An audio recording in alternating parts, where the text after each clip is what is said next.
Welcome back.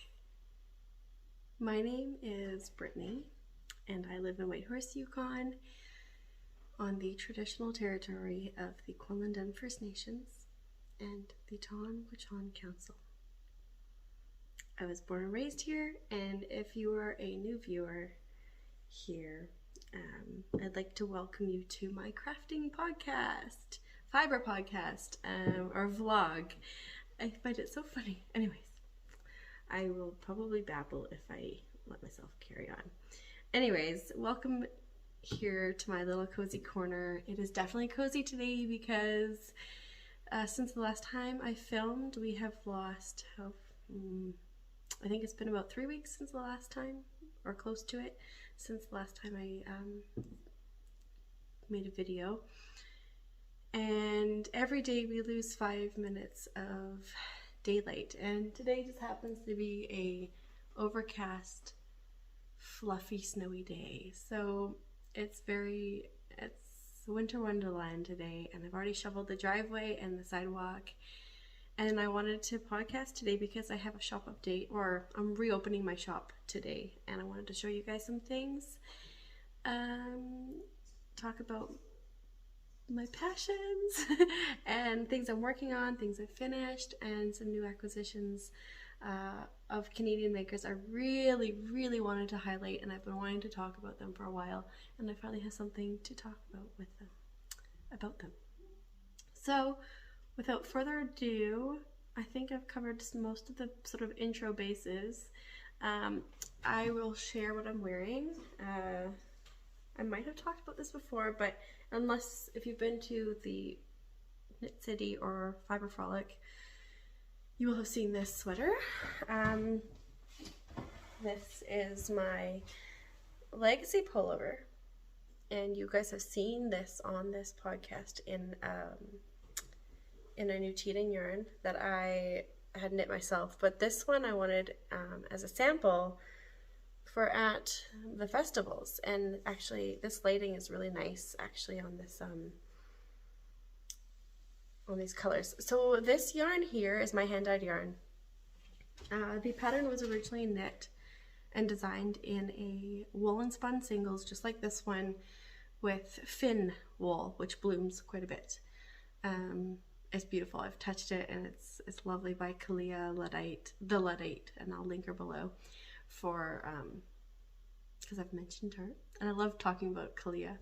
And this yarn is my Canadian woolen spun yarn, which comes from MKAL Woolen Mills in the PEI, and hand dyed in Wilderness, Frigid, and Beaver Lodge. This was actually a sample knit that was done for me by Haley, who lives up in Dawson City here in the Yukon. So she's been like a top sample knitter for me. I really appreciate the friendship that I have with her and how we can work together. So she knit this, and I finally am able to just wear it.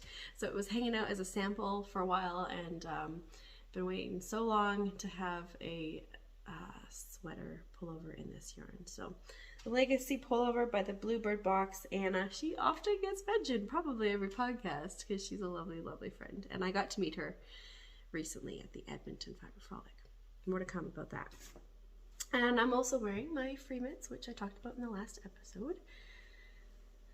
And the recipe can be found on Miss Evil's blog website. I'll link that below, and it's also linked in the previous episode, or the one before that, can't remember. But this is all knit in my low mileage wool, and I want to say sadly, but also it's not sad. But this yarn is completely sold out. This mill run, this was my third ever mill run, but second mill run from the same flock.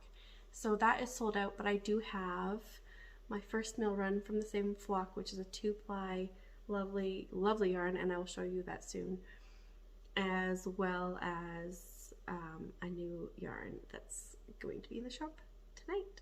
So yay! So that's what I'm wearing. And I wanted to also show you these earrings. So these earrings, you might have seen them in my stories before.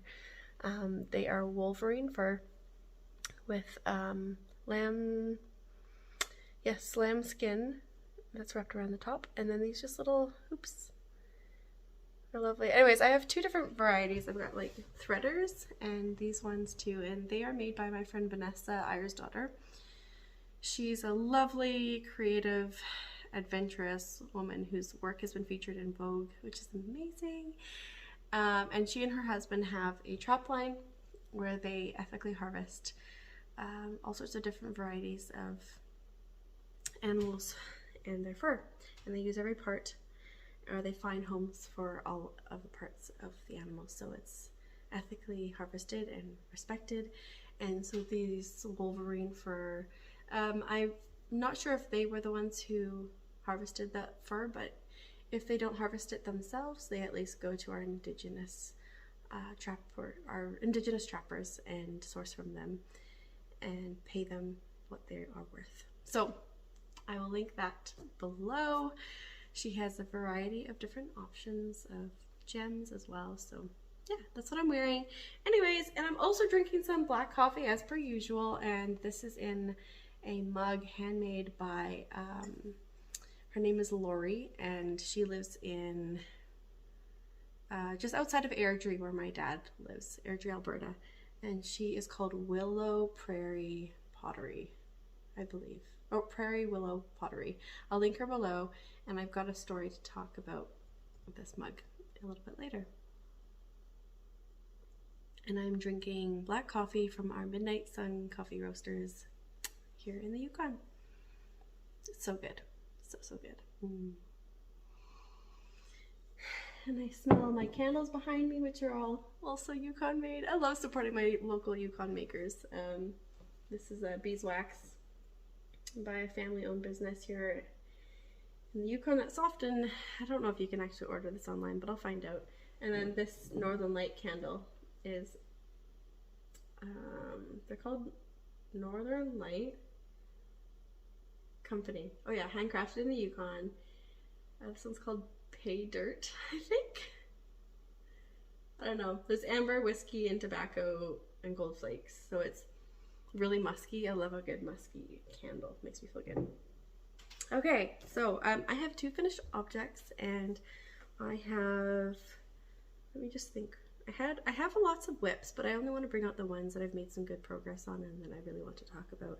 And then the other whips I might reference. We'll see. But I have a few whips in progress, and I have a spinning. I have some spinning that I finished, and after that I've got some things about the Frolic, some acquisitions to talk about. But before I show you my works in progress, sorry, my FOs, I need to tell you about a giveaway. So here on the YouTubes, I finally reached like certain following and views that I can be monetized. So I applied for that and was accepted, and I'm now monetized. And I know as a YouTube viewer, ads can be a bit annoying. But when you do watch them, your content maker is going to be able to benefit from, you know, bring in some cash. But it's not much. It really is pennies per episode if you've got like lower views and comments and whatnot. But anyways, I'm monetized, and that's exciting to me, that you all want to hang out with me and learn about some Canadian wools and whichever. Be part of my journey here, my wool romance. So that's that. I've reached over 1,000 followers, which is just wonderful. Thank you guys so much for being here. It means the world to me, and I just want to continue spending time with you and talking about all things wool, because we're obsessed, right? And the other thing is, on Instagram, I've also reached over 6,000 followers now, and that's mind-blowing. I didn't imagine having a business that would be like this. I don't know. I just feel in the place I'm supposed to be, doing the things I'm supposed to be doing, and I'm so thrilled. I'm so full of joy and thankfulness and gratitude that I can spread some love in this kind of way, because this isn't just wool. There's more intertwined in all of this story that I'm a part of, and I'm so glad that people want to be a part of it. in whatever capacity, even if it's just encouragements and you know, cheerleaders as well. You are all appreciated. So at the Edmonton Fibre Frolic, let's get this giveaway out of the way. I finally met Isabelle Gosselin, who's a francophone, wonderful leather maker. I don't know what you call someone who works with leather, but anyways, she's a textile artist, and she works with all Canadian, I believe it's all Canadian leather, and she sources everything that she can in Canada because she loves to, you know, support her economy as well. And so we had been talking about her making these fanny packs. So we did a trade, she and I. So I snagged my fanny pack that I've been waiting for a while for, and she was able to take some yarns and fiber. I love this fanny pack. She has these available. I believe she has an Etsy shop, but she might not have much up in there right now. And she said that she would have like a 2-week turnaround time for special orders. But so I got that from her, and then she gave me, I went to her house actually after in Airdrie, and we talked about a giveaway. And so she gave me this bag, which is a canvas. Let me just see here. It's called the L'Utilitaire utility bag, and the color is black, like licorice with feathers, and it's hand stamped with cotton canvas, genuine leather. There's brass, and she recommends spot cleaning, conditioned leather as needed. So Isabelle Gosselin Designs, or I think actually her Instagram is Isabelle Go Design. I'll link everything below. So she gave me this bag to give away. There's a pulley strap thing. Pulley strap? I don't know. And then there's also this leather handle. You can hold this way. She has also different styles. I think she has a backpack style with this bag. And I couldn't just do a giveaway with that. I had to throw in a few other things. So I picked up this here, which is a felting kit from, oh, what are they called again? Andrea Rivoy. Blue Moon Studio. So this is a silk scarf, and then you get a 2-meter habitai silk scarf with 100 grams of merino and merino silk and 10 grams of bamboo. So this is so that you can felt a silk scarf, which is really cool. It probably looks like a nice art piece that you could put like on your table or drape over, I don't know. But it's a lot of fun. You can draft out the fibers, or if you're not into that, maybe you can spin the fiber, I don't know. But she threw in bamboo, and she said with the bamboo you need to make sure you place some wool around it, because it's not wool, it will not felt. And there's more. I am throwing in a tin of, sorry, the light, there we go, a tin of my favorite tea, that's mint tea, my Northern Lights tea from Aroma Borealis. And this has in it, oh, there's just, there we go, peppermint, spearmint, juniper berries, birch leaves, and fireweed come together to create a tasty and refreshing drink, perfect as an after dinner sipper. So this is from my local natural products store called Aroma Borealis, and I love doing this. Okay, you might be into this, you might not be, but when I want to pass on a mug that's special, oh dear, apologies, I ran out of internal storage. I just had to delete a bunch of videos. Right, so I like to pass on the mug to the next person. So I wanted to gift this locally made beautiful mug from a maker here in the Yukon. And I've forgot their names, but if I can find out, I will let you know. And then what's a project bag without some yarn? So I have thrown in some low mileage wool and some mohair. So the low mileage wool I'm throwing in is my 2-ply Gotland. So this is coming from Sheep's Emily goatee, who it's been renamed, but I can't remember what her name is, and Kylo. Kylo is Nora's dad. So Nora's fleece. She was off of Vivian, and Cummins also was, her dad's Vivian. Anyway, no, Kylo, oh my word. And then I'm also throwing in some mohair, so you can have some contrasting toes and heels, and or whichever you like. So we've got this bag from Isabelle Gosselin, this yarn, and the felting kit. Also in this this bag there are 2 pockets. No, there's a big pocket in the back, so holding patterns or whichever, and then 2 smaller pockets inside. So this felting kit is really exciting. I love that. The tea is delicious, and you can drink it in your new mug. So I put a poll out onto Instagram how people would like to participate in this giveaway. I am kind of worried about trolls, so I was thinking for the giveaway, you'd need to make sure that you are subscribed to this channel, that you like this video, and comment. I mean, I'm not monitoring it, but that's appreciated. Subscribing is most important too.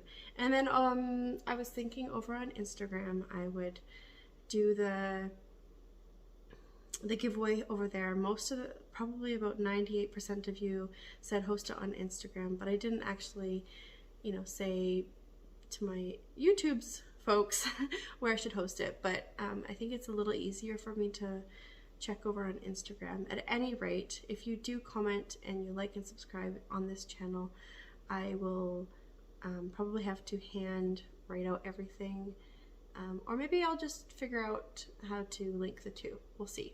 But anyways, check out for Instagram through the this video is being weird. Check out the Instagram channel, and if I change my mind, well, keep an eye out on the YouTubes, because I can do an announcement there. So that, a giveaway. I'm so excited about that. I hope whoever wins this giveaway is appreciated, feels appreciated, and that you figure out some way to bless someone else in your life when you receive something free like that. So that's the giveaway. Now, going on to some finished objects. I knit a hat. But you might want to see my West Knits twists and turns shawl first, maybe. I ventured on. I did the thing. I have finally done a West Knits MKAL. And previous episodes I talk about the yarns, so I'm not going to mention those this time. I'll link it below though, because I can copy and paste that into my show notes. Which, by the way, I've been doing timestamps. And if you like the timestamps, let me know, because they were fun and easy to put in. I did have to watch through the whole videos to make sure timestamps were like in the right place and whatnot. So this is my West Knits twists and turns. I did little tassels. And for me, that just completes the shawl, the tassels. I know some people didn't do the this chevron part right here. There was an early bind off, which is at about this brown part right here. And I decided to just carry on, just to say, hey, I finally finished a West Knits MKAL. So yeah, a lot of you know, stops and starts. I really do love this cable detail with the I cords. So these, the red that is woven into the antler cables it was fun. It didn't take very long to make I cords at all. And then this, if you have knit this shawl, you'll know my little cable there, I didn't mess up. I did mess up. It doesn't look like a terrible mistake. It flows. So that was the only thing that I did that wasn't quite the same as per written in the pattern. And then I mentioned in the previous episode, but with the wingspan. Instead of doing garter with rows that are purled, I just switched it and figured out how to do knitting garter. So the end of the wingspan isn't tipped or anything. It's just, you know, squared off. But the way that this wears, you should check out the hashtag on Instagram. It is really cool. It's very neat how this can wear. It changes a lot with, if I wore it like this, then you'd see this section here. But if I wear it with it wrapped around the front, like right now that's behind there, but if I put in the front, it's an interesting shawl that changes. Like if you're not feeling busyness, you can tone it down by wrapping it around a little differently. So yeah, West Knits, Stephen West, you are so fine. I would definitely do another West Knits MKAL. I had a really great time, probably because I was so done doing all my sample knitting. I just wanted to do something that wasn't in my yarn, different yarn, and I don't know, engaging, mystery. It was what I needed, so I did it. I completed it a week after the MKAL officially finished. So yeah, that was a lot of knitting. I think done quickly. Every night I was like, I want to work on this, I don't want to work on anything else. So that's that was my first finished object, and my next one is this hat here. Oh man, you guys, we're all like crafters, and now we're all podcasting and sharing the things that we're working on, and then you're all contagious. You guys make something and I'm like, oh, I really like that, or that looks different and I really want to try making that. So Loretta from Knit My Way Home, she released an episode for Halloween. It was super cute. You gotta go check it out. It was very, very cute, very well done. And she was knitting this hat in the background, which is, I think it's pronounced Vuono Hat. So I used Rauma Finul, which is a gray color, and then I paired it with a hand-dyed mohair that I have, which is a really dark navy purple or something. It was a one-off. Actually, it's a mohair I dyed for Loretta. Okay, and I think I actually still have one more skein left. So if you're interested in snagging the same color on a gray yarn to make this hat, let me know. Send me a message. It is a really fun pattern. It's very long in the ribbing. So if you don't want that very long double brim, which is knit in, it's 1x1 ribbing, but you knit through the back loop of one stitch. It fits so good. I love this hat. With the length of the brim, it's perfectly fine. I'm very happy with it. The crown decreasing was fun. The stitch pattern is so fun, and you can memorize this pattern very easily. So I highly recommend this pattern. I'll link it below. Vuono Hat, and that's my last finished object. I have what do you call them? Hefos, half finished objects. Some people call them hose, I guess. But that's all. I'm knitting in the Gotland, and then I'm also knitting, I have one sweater I'm knitting called the Moonlight Pullover by Melody Hoffman. I'll show that a bit later once I can figure out some details about it. And I'm also knitting Andrea Mowry's Cozy Cardi. I casted that on, and I don't have much to show, but stay tuned. I really want to show you, because I think I'll be able to make some more progress once I finish these other whips. So let's see. I decided I needed to have a sock in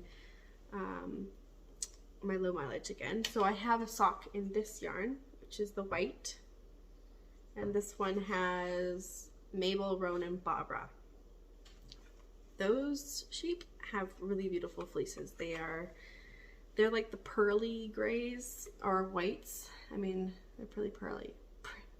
Pretty pearly. I am very low on this one. I think I might have only 5 skeins left of this. But the darker gray, this one here, I have lots of this.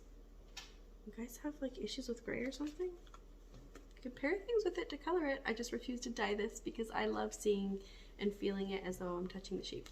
So yeah, Emily Goatee, I can't remember the other name. Might be Jane, I'm not sure. And Kylo. But I've got one sock done. I love it. I just followed my Sickle Socks pattern, just as if I took away the details, and I didn't feel like doing any details. And there's your fleagle heel, toe up. Finish off with a nice long cuff, and I hold this mohair I offer my shop. It's a wool mohair silk blend lace 2-ply. So I hold that with the yarn, and I've started my second sock. I've finished the toes. I just need to start doing the vanilla knitting. I thought I was farther along with this. Obviously I haven't picked it up in several days, but it's nice to be done. And little stitch marker on it. This is by Artifacts of Appreciation, Lindsay. She had all these stitch markers that came with some fiber that I spun that was meant to be part of a shawl, and I completely forgot to use them in the shawl. Anyways, you guys, I'm probably biased and because of my relationship with this wool, but it's my most favorite socks. The pearly gray ones I've worn so many times. I actually brought them to the Edmonton Fibre Frolic to have on display as a sample. And I did not wash them on purpose because I wanted to show that these don't stink, because it's pure wool, and they're very durable. Gotland has a longer staple length, and the diameter of the fiber is more than like what you'd find in merino. So like your 19 micron count, which is very, very fine fiber. You know, my Gotland is, you know, upwards to 33 to 35 microns. And their fleeces are actually not as dense. So the fiber itself is also heavy. So your sock feels a little heavier, but it's also very, very cozy and so, so durable. So I'm making those socks. Just a plain vanilla sock, which seems to be like a go-to for me. And, well, I hope I'm not going too fast. Carmen from Knitting a Good Yarn had my 2-ply, which is this yarn from the flock. So a DK 2-ply, which is more of a sport weight gauge, or even smaller if you want. You can get quite a good gauge. But because of its toothiness, or its, let me see if we can see it through this lighting. It's like holding mohair with a yarn. That's how I describe working with Gotland. It feels like you're holding mohair with a yarn. And it's so soft, so incredibly soft. So Jackie was, she knit a hat called the Bolton Pass by Isabelle Gosselin. Bolton Pass hat, which is a free pattern.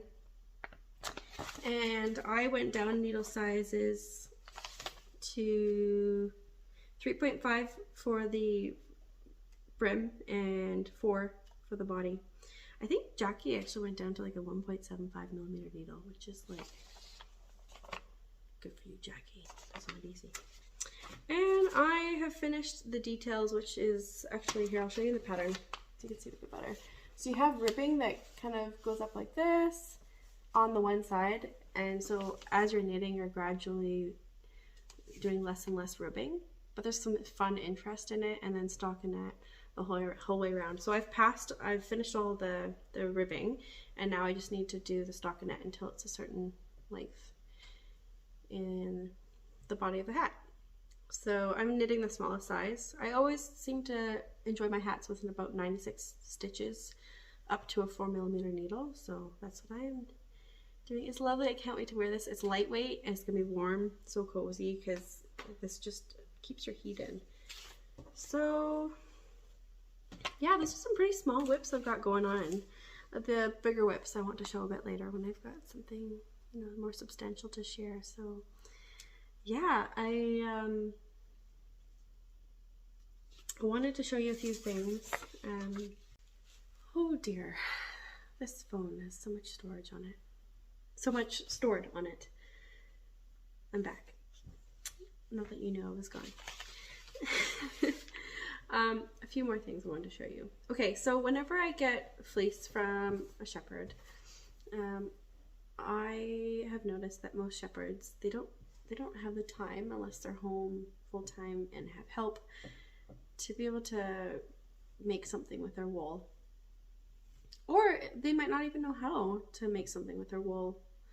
So this here is some Navajo Churro, which I got from the lovely Camden from Prairie Shepherdess. I met her at the Edmonton Fibre Frolic, and I was so thrilled. I didn't know if she was going to be able to make it, but she's 15 years old, can't drive on her own yet, so her mom came with her.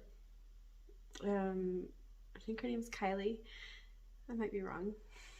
Anyways, Camden was there, and she's the sweetest, quietest soul, but she has such a huge heart and passion for her wool. So Camden is a shepherdess, and she actually has a flock of, I think, 28 or maybe even 30 sheep that she takes care of. She goes to school, she comes home, and she tends to her flock during lambing, during their partnering, their breeding pens. I think she's got like 5 different breeding pens, I believe, so it's a lot of work. And she takes the fleece and she makes dryer balls. She actually tans her own hides now. What else does she do? She's making living rugs, so she'll shear one of her sheep and take the fleece and create a living rug. She'll felt the one side, so if you want to continue like getting rugs from that same sheep, you could potentially do that. I think that's what her goal is. I might be wrong, but this here is a fleece from a sheep that she has called Honey, which I believe was a bottle fed babe. I might be wrong. That might be Belle. But this is a lovely fleece. It's actually the spring shearing, which probably has a lot more of this longer fiber staple length. So this actually is a dual coat sheep, Navajo Churro, a heritage breed. Leanne from Lone Sequoia Ranch also breeds this sheep. And I've gotten wool from her before too. So anyways, I took Honey's fleece, and this is some of it. There was the larger fleece, and I blended it with, so there's 50% of honey in here, Navajo Churro, 25% white alpaca, and 25%, let's get some better light, 25%, oh, I'm blanking, BC burn pile from my good friend Melly Knits. So I handspun a 2-ply, and I promised Camden she would get a hat. So I'm going to knit a hat with this. I'm thinking another Bolton Pass hat, actually. She might enjoy that. Otherwise, yeah, another sort of ribbed hat, something that adds a little bit more coziness to her while she's outside with her flock. So, oh, it's lovely. I blended the alpaca with it because I did sample spin this fiber by itself, and there's this specific fleece at that time of year of shearing, it doesn't really have much elasticity because there's a lot more of the, dare I say guard hair? It's not guard hair, it's actual wool. It's just it's 2 coats. So you can actually separate them. So here's the undercoat, which is a down, very soft kind of fiber. And so you just separate it. And then you can separate the really soft fluff from these long, shiny, hairy bits. It feels like hair. So I need to learn a bit more about Navajo Churro. Anyways, the tips have all this veg matter, so I'm just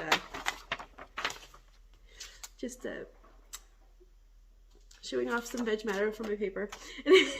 So I blended the alpaca to soften it up, and then the BC burn pile is typical kind of breeds you'd find in Canada that have a lot of loft and bounce and elasticity. So adding that meant that this could be just a little bit squishier, with a bit more structural integrity when I actually go to knit something with this.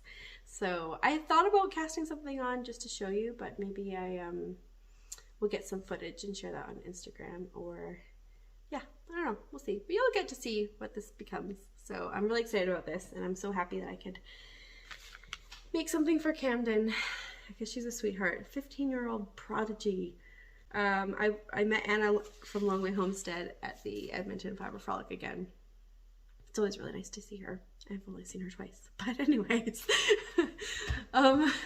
I introduced her to Camden because I didn't know if Camden would probably go and search for her. So I brought her over there to get her to chat. And I think if there's anything you can do for your local shepherds is to introduce them to people who are involved in the textiles world of seeing wool grow and become things, and support them however you can because they need the support. It's a hard job. Okay, so Isabelle, as I said, is in Airdrie, Alberta, and I've known her for a little bit. I've chatted with her a lot, and we had arranged for her to make this fanny pack for me, so I'm loving that. And what did she have to go and do? Make a needle case that is like perfect for me and then the amount of needles I have. So this is a lovely leather. She says it's got some sort of treatment on it that's not harmful to the environment. And this is her little leather stamp that she like rivets on. It's really cool watching her do that. And so there's 3 panels. What we got here is we've got a zipper here, so I've got extra cables in there, and then there's actually another thing over here, which I've got one of these guys in.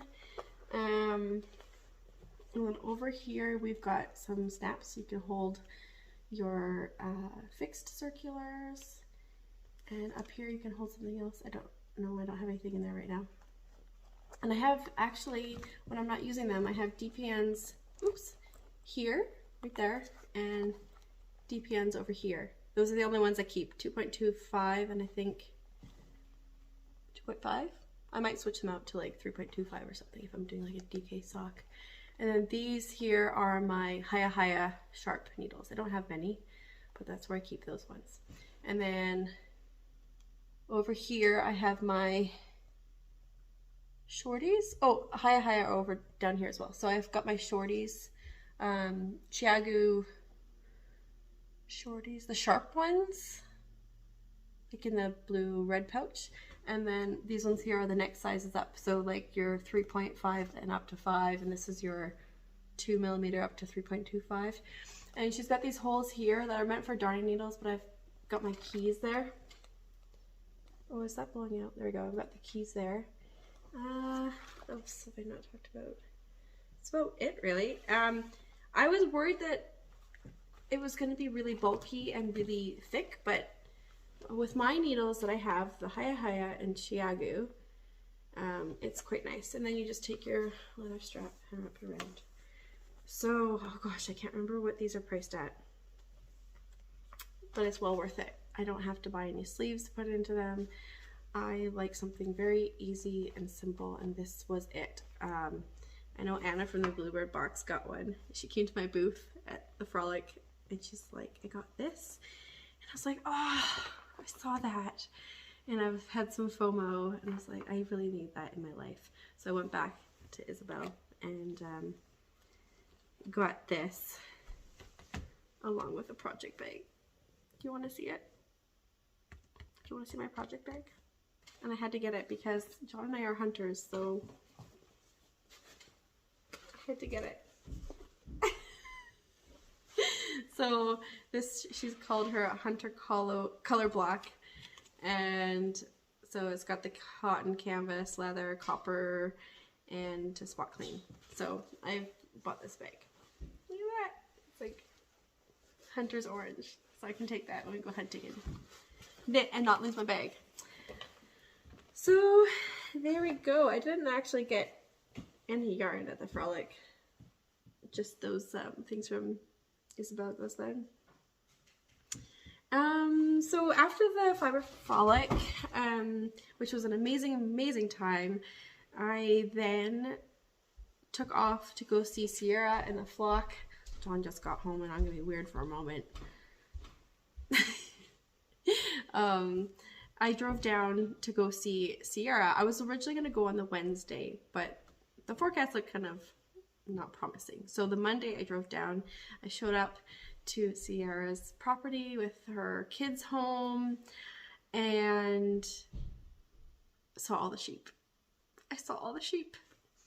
All the sheep, you guys. I saw all of them and I was so overjoyed, and I'm still overjoyed because it's not just the animals, it's not just the yarn, it's also being part of a bigger story that just really, really excites me. And to be part of a family's journey in their own endeavors and investing in them, that was one of the things from a workshop at the Frolic that I got to sit in on for a little bit. The panel of wool growers, I can't remember what they were called, but it was a panel, and Sierra got to sit and chat at that panel as well. And one of the things that I really took away from it was the encouragement to people like you and I to invest in these people who are wool growers. Just invest in them somehow. And so I've chosen to invest in them financially and take all their fleeces. So I've actually just recently purchased all of the fleeces from Sierra, except for some that are reserved usually annually by some other individuals. And so I've brought home with me Nora's fleece, Torfall's fleece, Jones, who is Nora's lamb, and Rue, who is Rose's lamb. I brought those 4 fleeces, plus a new set of Tansy twins, that's 6, and I've also got Tansy, and then I've also got Grim, who is the father of Torfall, who is now deceased, but we will honor him with the use of his fibre, which is gorgeous. All of these fleeces ranging from pearly white to dark black. So I'm excited to get those fleeces processed for my spin a flock. So finally got to go and meet these sheep and see where Sierra lives her days, caring for these lovely sheep who are Gotland crossbreeds of different percentages in their bloodline, whether that be Gotland the dominant bloodline or Blueface Leicester, BFL, the dominant bloodline. She first took me to the lambs, so I'm going to add some footage at the end of this video so that you can see. She took me to the lambs, the ewe lambs, who are in the breeding pen with Kylo, who is Nora's dad. And so there's like some pretty young lambs in there. If they take to breeding, then they do. If not, then they're just, that's where they are. I got to meet Rue, got to meet Ash, got to meet Lighten. I'm trying to remember all the names. All of the sheep I got to meet. And then she took me off to the ram's pen, where I got to meet Jones and Torfall's brother, Vader. Who else? I got to see one of the Tansy wethers. And if you don't know what a wether is, if ever you get any of my low mileage wool and it says so-and-so wether, if there's a name to the wether, then it is a sheep that is staying in the flock as just a fibre wether. They're just there to grow the wool, not to breed, if they're a male. And then if there is no name, then there's a certain amount of sheep per lambing that you dedicate to selling for their meat. And that is the nature of having a flock of sheep, is you balance out everything. So you have your fibre wethers, you've got your ewes. Most of these flocks are made up of ewes anyways. So if there's names, it's because they're staying in the flock. And if they have no names, it's just so hard to name a sheep to then send off to feed a family or two. So just so you know, we honor them with their fibre.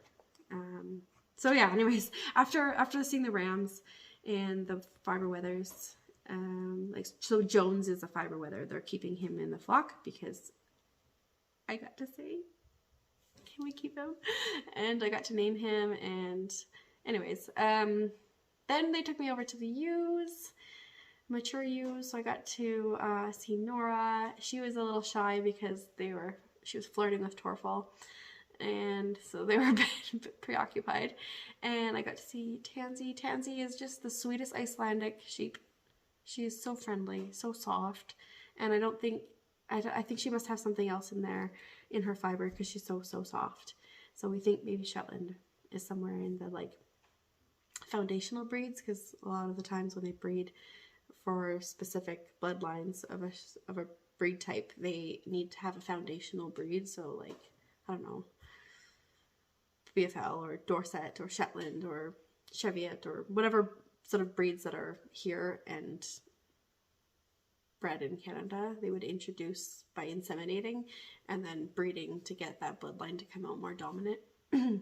So Tansy is just, yeah, that was a sidebar, sorry. Tansy was lovely, and all of them, and got to see Torfall. He's got these teardrops by his eyes. They're white. So if ever you see photos of a ram and I'm showing off Torfall, all you gotta do is look for those white teardrops by his eyes. And Jones has the same thing. So that was so special. And one of the sheep, his name was Van, he jumped from the ram's pen and trotted all over to the mature ewes pen and jumped the fence, and I got to see Torfall and Van sort of fight it out because Torfall's got the equipment, but Van's been, you know, he's got no equipment. So so they fight, and he realizes, oh, well, I can't do anything for these ewes anyways, so I guess I'll just eat the hay. So that's what he did. He ended up just eating the hay with the ewes as I got to pet them. And while I'm petting these sheep, my hands are just filling up with lanolin, getting softer, covered in other things. And oh gosh, you guys, it was just wonderful. And I cannot wait to go see them again. So yeah, it was really, really wonderful. I feel very grateful that I got to go see these sheep. Okay, I haven't showed you enough yarn. Let me show you some yarns. These yarns here were at Fibre Frolic.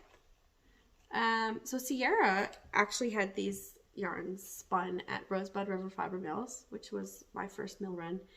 And she sent along with the Gotland to the mill with alpaca. So it's said that Gotland and alpaca are quite nice together because Gotland can be, depending on the percentage of the Gotland in the bloodline, they can be a little more fuzzier with halo and prickly. You add in some alpaca and you soften up the fiber. Oh gosh, you guys, it's so soft. So nice. I think I showed you these hats before. I don't remember. So I just used my Centro hat machine to create some samples. Oof, it just got me in the eye. To show some samples of these hats. And this is, so Leia, I believe, is no longer in the flock. But I've got her wool, and she's a very, very dark sheep. And it was blended with alpaca, as you can see. You can see some brown tones in that because the alpaca that was black isn't actually like jet black. So 29% of Leia's fleece is in here. Or, sorry, the whole fleece is, but 29% of this batch is her, and 71% of this batch is black alpaca. So this is really soft and very, very drapey, silkier, and this will be available tonight. It's very limited. We sold a good number of the black skeins at the Edmonton Fibre Frolic. So Sierra paid for this mill run. So what's happening is I'm selling it for her, so she gets her profits back. And then this is the gray. And this one has fleece from Maz, Vivian, and Spark. Maz and Vivian have appeared in my other mill runs. Spark has not, but she will be in the near future again. So 86% of this batch is Gotland fibers, the crossbreeds, and 14% is alpaca. So this one feels, people always say toothy, but I keep saying the word crisp. It feels crispier, it feels more structured. That's how I like to tell about drape. Like this one wants to, this one has more structure, this one has more drape. Anyways, lovely yarns. They are about a DK weight. They're 3-ply, and they have 190 yards. And I double checked these ones. It's exactly like on 190, give or take. So it's approximately 190 yards per 100 grams. Apologies if my earbuds are making some noises. So yeah, these are my little samples that I did that I had at the Frolic that I just cranked on the Centro. I don't know if I'll keep them in this form or if I will frog it and hand knit them, because I like to hand knit with this. I just I need some quick knits to show people. yeah, so that is the last of the Gotland, except for these two that I was showing, and one of them is in the giveaway. So these are, this one and along with a little bit of the DK are the last of my first mill run that are available in my shop.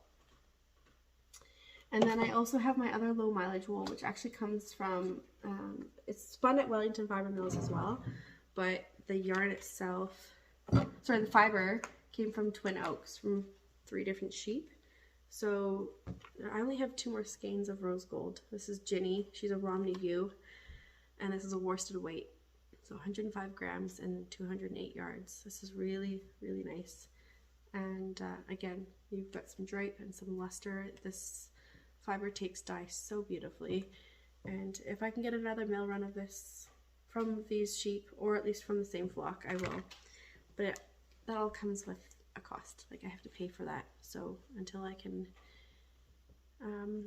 bring my profits up, I have to focus on just the Gotland, because that's my biggest investment.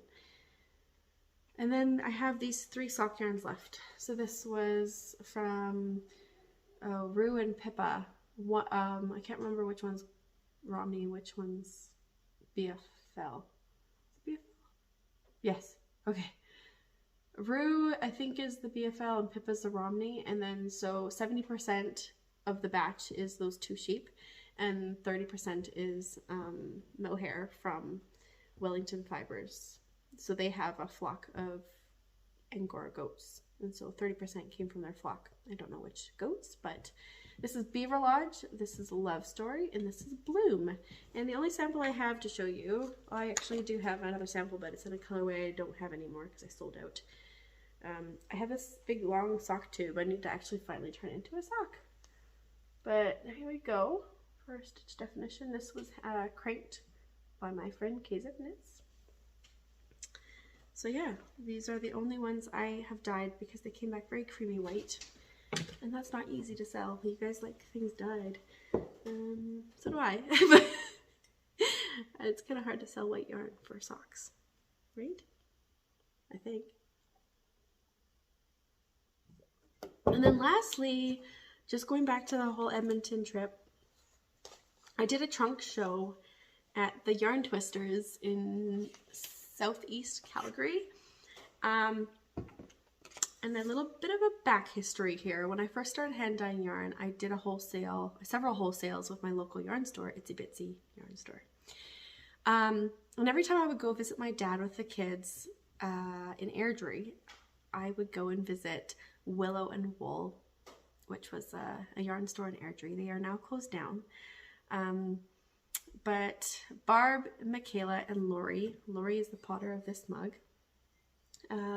they showed up, except for Lori. So Barb and Michaela showed up at my trunk show at Yarn Twisters, which was a huge success. I got to do spinning demos and have so much chats about Canadian wool and all of my hand-dyed yarn. And Barb and Michaela had said, we actually are sheep farmers, and we have a flock of sheep that we use the wool to get spun at custom woolen mills into yarn. And they had it done in like about 2017, and they had every intention of dyeing this yarn, but they never did, because life as in the yarn store is very busy around the clock, just like it is with hand-dyed yarn, or dyeing hand-dyed yarn. So I said I would love to see the yarn. Oh, sorry, they offered first they offered if I wanted to dye their yarn, and I was like, oh dear, how much is there? So they brought in samples and then informed me a bit more about the flock. So they're breeders of sheep for meat, and their sheep produce beautiful wool. And so this is 3 different batches. We're just gonna look at them a bit close. Beautiful, beautiful yarns. These are spun at custom woolen mills, which means it's a woolen spun yarn. And the breeds are Rideau Arcot. I forget what the Arcot stands for. It's actually an acronym. I put an E at the end. I don't think there's actually an E or another T, but I'll find out and remember to link it below. But Rideau is a sheep that lambs twice a year. They have a fairly downy kind of fleece. I believe it can felt. I can't remember. I need to research it a bit more. But they are beautiful sheep, and their fleeces are dense, so they're a finer wool, but they are also sturdy and harder wearing. So this feels much like my Canadian yarns here, my Canadian yarn here, which is a mix of breeds, which probably has some Rideau in it as well. And then they have, so that's the Rideau, so that's this one. And then they have Clun Forest, which is a very interesting breed because their wool actually is very lofty. If you take the fiber and you push your hand down on just like some of the fiber, it springs right back up. It's very springy, very soft. And so they had a lamb's batch done, and then the mature ewes batch. So I think I have something like 150 skeins total of these, with the lamb's Clun Forest being the majority of what I have. So when I went to, when we were at the trunk show, they told me about these yarns, and I said I would love to take a sample and see how I like it.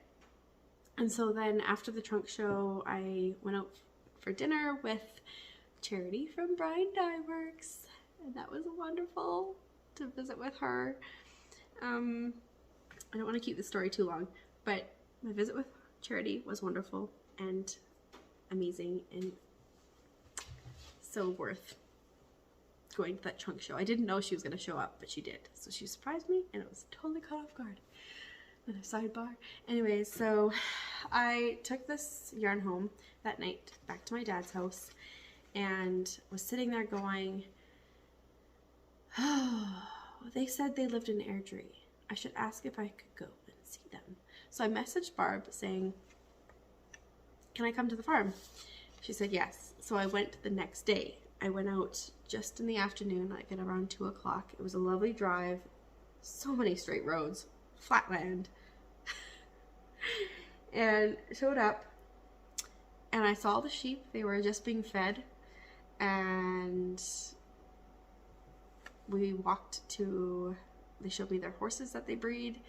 They brought me to another barn where they had a giant bale, like a bale that you would have on the side of the road that they put salt down onto the road, like something like a huge bale. And inside that bale was the Rideau Arcot wool. So I got to see that, and got to see the sheep, of course, and learn a bit more about their family. So they've had this farm for many years. Their kids were raised on it, and they used to do cattle, and now they do sheep and horses. And Lori, who makes these mugs, her husband is the shepherd, I would say. He actually laughed when I said, "Are you the shepherd?" They laughed because it sounds like you're talking about like Jesus as your shepherd. So they laugh. They laughed. Anyways, so they all live on this property, and they all partake in the running of this farm. And so yeah, it wasn't a very long visit. It was a few hours, but we went inside to chat a little bit, and they showed me some of the yarns that they've knit with. Some of my yarns that they've knit with, and we just chatted a bit more. And it's just interesting the connection that I have, because they were the first ones to ever, Willow N Wool, the yarn store, was the first ones to ever wholesale from me. I think I mentioned that. I feel like I'm just jumping all over the place, but they were the first ones to ever wholesale from me with my hand-dyed yarn outside of the Yukon. And so I just find it extraordinarily mind-blowing that I now have their wool through a really roundabout way of coming to looking at my business the way it is, and yarns and Canadian wool and breed specific and no waste. I just find it such a wild way to get to where I am right now. So it was lovely to meet with Barb and Michaela. It turns out Barb used to work with my sister-in-law with Mennonite Central, and yeah, I look forward to seeing them again, and I also look forward to seeing how I can be a part of their wool, because they are meat breeders, and like they had some yarn made at Custom Woolen Mills, but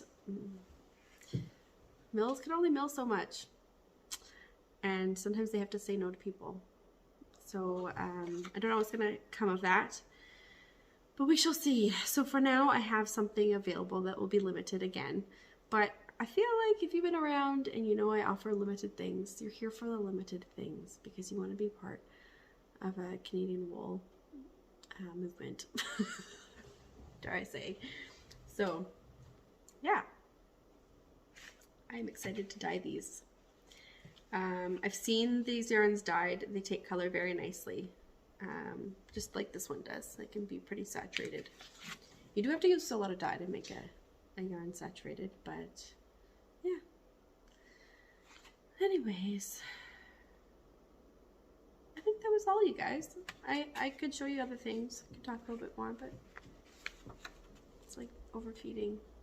Too much? Is it too much? Did I share too much? I don't know. Yeah, I think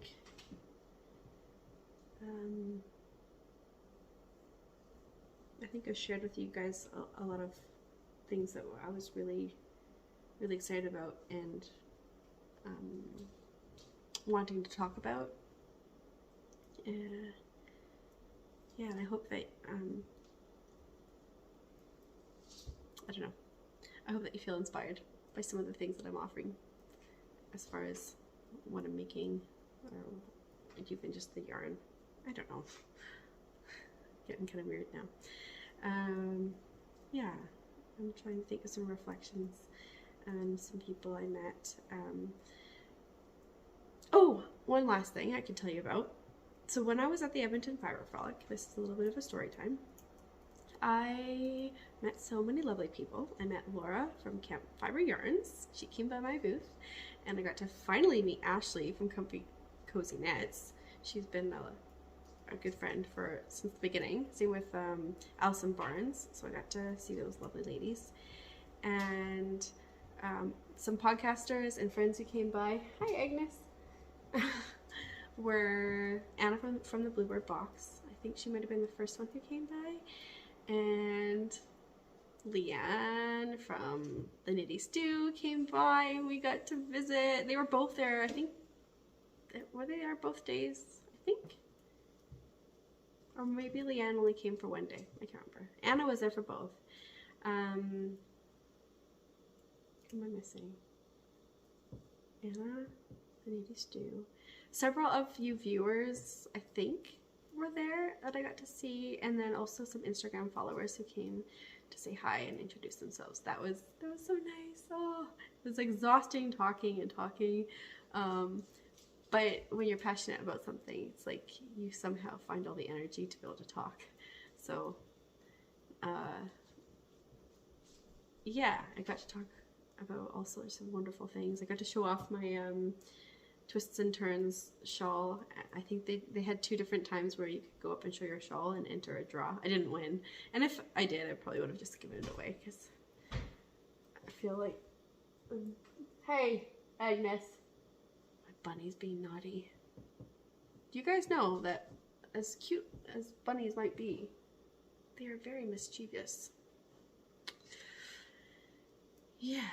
Anyways, so at the Frolic, there was a spindle that I had there. I've talked about this a little bit, not in length on Instagram, but I wanted to put out there this idea called the Travelling Spindle, where I have an actual spindle, I'm a bit distracted by the bunny, that I spend some time spinning, and then I pass on to another person who can then spend some time learning how to spin, or if they know how to spin, they can spend some time with the spindle. And then I wanted to like launch this whole idea, but it just felt like a lot of work, a lot of stuff, because there's other ideas like this with like a traveling journal, or you know, like the movie The Sisterhood of the Traveling Pants, that kind of idea. You use it, you pass it on. So I wanted that kind of idea with the spindle so that you can just be a part of something. I think it's magical. So Leanne from the Nitty Stew, she came back to my booth and I was showing her the spindle and how to spin it, and I was telling her that at the end of the event I wanted to finally pass the spindle on its journey, and I was like, would you like to take the spindle for a go, a try? And she said yes. So I'd already had some fiber spun on it, so I could just send it off to her. I didn't need to keep the fiber that I had spun. So she took it and I showed her a little demo on how to spin on a Turkish spindle, and you could already tell she's like, how are we gonna do this? Anyway, so I had her try it for a moment, I think, and then so Leanne took the traveling spindle, and so now I have an Instagram profile for it. So like if you get your hands on the traveling spindle, you can make a post. I think you can actually go to the profile and make a post. I just noticed a few on there today, but there was no hashtag for the traveling spindle, and I didn't see the traveling spindle. So I'm not sure if some people have followed the Instagram profile and don't understand what the point of it is, but whatever. Whatever. I mean, yeah, you'll see. I should probably reach out to those individuals. But anyways, the traveling spindle is on its travels, and you can follow the hashtag.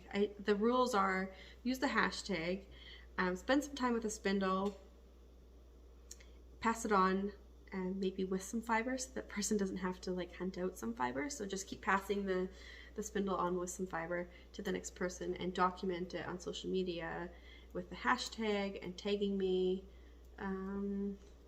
And that it doesn't matter where it ends up. It doesn't have to come back to me. It just has to travel wherever it goes. So I'm really hoping it can be documented and it just doesn't get lost and I don't know where it is. But yeah, so that was kind of fun to launch at the Frolic, and yeah, so it was good. It was good. A really good experience. I feel very encouraged to have been able to participate in these fiber festivals and get my name out there and meet some people. I think for my business I really needed to do that. So yeah, I think I'm going to apply to go to the next Fiber Frolic and see how things go. Yeah, so that's about it. The shop is going to be open tonight. I'm hoping to get this podcast up ASAP. Before actually I open the shop. So I'm reopening it very informally because I just don't have the energy to make a big fuss about it. But yeah, I think there's a lot of thank yous I want to throw out there, and I'm drawing a blank because I am just so tired from all of the energy I've put into things. But I am